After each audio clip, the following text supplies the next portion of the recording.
खबर देंगे आपको। चेयरमैन पीटीआई इमरान खान के अलीम खान पर इल्जामात। दूसरी तरफ अलीम खान भी खुलकर इमरान खान के खिलाफ मैदान में आ गए। अलीम खान ने इमरान खान से अहम सवालात के जवाबात पूछ लिए।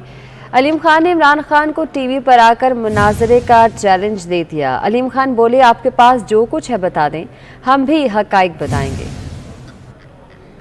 मैं चाह रहा था कि आप सब दोस्तों को बता दूं कि कल के खान साहब का एक इंटरव्यू मैंने देखा और मैं चाहता था कि उस पर जो हकायक हैं वो सारे लोगों के सामने आ जाएं।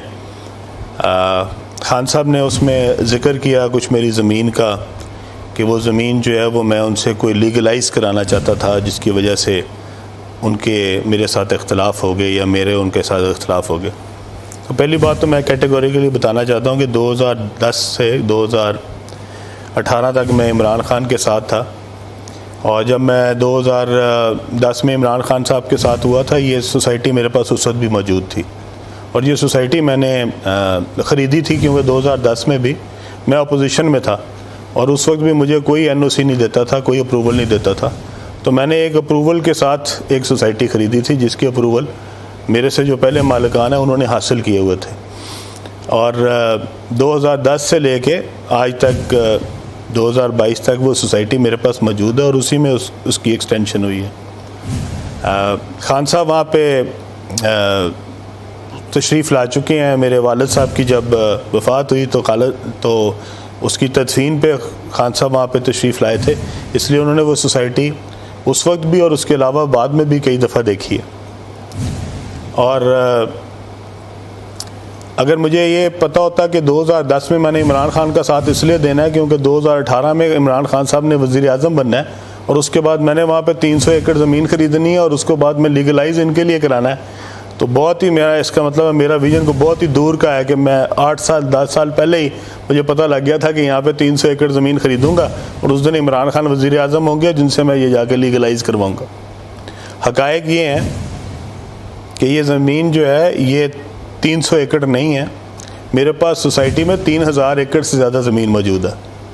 और ख़ान साहब जिस 300 एकड़ की बात कर रहे हैं कि उसका शायद वो ये बताना चाह रहे हैं कि वो ज़मीन जो है वो उसका स्टेटस तब्दील हो रहा है, क्योंकि मैंने वहाँ पे ज़मीन कोई जो है वो एक्वायर नहीं कराई।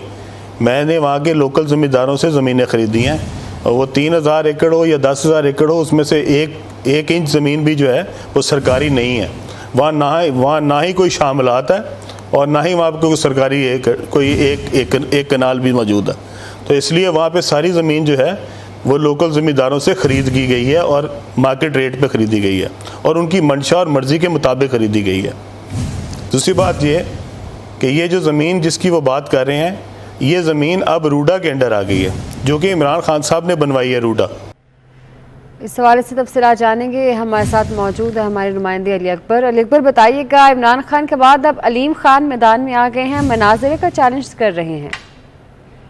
ये बिल्कुल इमरान खान की जानिब से ये इल्ज़ाम लगाया गया था कि अलीम खान के जो खिलाफात की वजह है वो कोई 300 एकड़ ज़मीन है जो वो लीगलाइज कराना चाहते थे, जिस पर अलीम खान की जानिब से ये कहा गया है कि उनकी ज़मीन ये 2010 में है और तरीके इंसाफ में बैनिंग से पहले उनके पास ये ज़मीन है, ये 300 एकड़ नहीं बल्कि 3000 एकड़ है जो उन्होंने प्राइवेट लोगों से खरीदी है। अलीम खान की जानिब से इमरान खान को खबरदार किया गया है कि वो उनके हवाले से मुताद होकर गुफ्तगू करें। उनका ये कहना है कि अगर वो उनके साथ इज्जत से और मुताद होकर गुफ्तगू करेंगे तो वैसा ही जवाब मिलेगा। उसके साथ साथ उनका ये भी कहना है कि इमरान खान जो है वो किसी टीवी चैनल पर बैठ जाएं, मैं तरीन और इमरान खान बैठते हैं और एक दूसरे को हवाले से हक़ाइक़ बयान करके उनका ये कहना है कि इमरान खान अवाम के साथ झूठ ना बोलें, अवाम को गुमराह ना करें, नहीं तो बहुत से हक़ाइक़ सामने आ जाए। ठीक है, बहुत शुक्रिया आपका। अलीम खान ने क्या कहा है आपको एक बार फिर से सुनवाते हैं। मैं चाह रहा था कि आप सब दोस्तों को बता दूं कि कल के खान साहब का एक इंटरव्यू मैंने देखा और मैं चाहता था कि उस पर जो हक़ाइक़ हैं वो सारे लोगों के सामने आ जाएं। खान साहब ने उसमें ज़िक्र किया कुछ मेरी ज़मीन का, कि वो ज़मीन जो है वो मैं उनसे कोई लीगलाइज़ कराना चाहता था, जिसकी वजह से उनके मेरे साथ इख्तलाफ हो गए या मेरे उनके साथ इख्तलाफ हो गए। तो पहली बात तो मैं कैटेगोरिकली बताना चाहता हूँ कि 2010 से 2018 तक मैं इमरान खान के साथ था और जब मैं 2010 में इमरान खान साहब के साथ हुआ था, ये सोसाइटी मेरे पास उस वक्त भी मौजूद थी और ये सोसाइटी मैंने ख़रीदी थी क्योंकि 2010 में भी मैं अपोजिशन में था और उस वक्त भी मुझे कोई NOC नहीं देता था, कोई अप्रूवल नहीं देता था। तो मैंने एक अप्रूवल के साथ एक सोसाइटी ख़रीदी थी जिसकी अप्रूवल मेरे से जो पहले मालिकान हैं उन्होंने हासिल किए हुए थे और 2010 से लेके आज तक 2022 तक वो सोसाइटी मेरे पास मौजूद है और उसी में उसकी एक्सटेंशन हुई है। खान साहब वहाँ पे तशरीफ़ ला चुके हैं। मेरे वालिद साहब की जब वफ़ात हुई तो उसकी तदफीन पे खान साहब वहाँ पे तशरीफ़ लाए थे, इसलिए उन्होंने वो सोसाइटी उस वक्त भी और उसके अलावा बाद में भी कई दफ़ा देखी है। और अगर मुझे ये पता होता कि 2010 में मैंने इमरान खान का साथ इसलिए देना है क्योंकि 2018 में इमरान खान साहब ने वज़ीर आज़म बनना है और उसके बाद मैंने वहाँ पे 300 एकड़ ज़मीन ख़रीदनी है और उसको बाद में लीगलाइज इनके लिए कराना है, तो बहुत ही मेरा इसका मतलब मेरा विजन को बहुत ही दूर का है कि मैं 8 साल 10 साल पहले ही मुझे पता लग गया था कि यहाँ पे 300 एकड़ ज़मीन ख़रीदूँगा और उस दिन इमरान खान वज़ीर आज़म होंगे जिनसे मैं ये जाके लीगलाइज़ करवाऊँगा।